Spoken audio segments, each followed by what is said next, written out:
ఏదైతే కలభావం చెప్పాడో వారికి ఇద్దరు కలభావం చెప్పాడో ఆ దర్శనం బట్టి మరి పరోకు వచ్చినప్పుడు దర్శనాన్ని బట్టి మరి ఆ పానదాడుకుడు అంటాడు పరువుతో జ్ఞాపం చేసుకున్నప్పుడు. అలాగే అప్పుడు యేషేపుని ఆ యొక్క కలభావం చెప్పినప్పుడు విడుదల వచ్చింది. దేవుని స్తోత్రం చేద్దామా. మరి దేవుని యొక్క దర్శనము చాలా ఇంపార్టెంట్. ప్రతి మానవుడు ప్రతి క్రైస్తవుడు కూడా ఒక దర్శనం కలిగి ఉండాలి కంప్లీట్గా. ఈ రోజున దర్శనం కలిగి ఉంటే దేవుడు మన పక్షాన్ని గొప్ప కార్యాలు చేసేవాడు. నేను ఒక దర్శనాన్ని బట్టే దేవుని సేవలోకి వచ్చాను.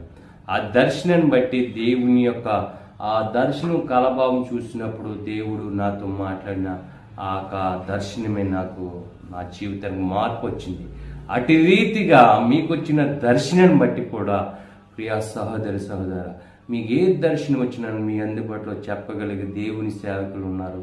వారు తెలియజేసినప్పుడు ఆ దర్శనం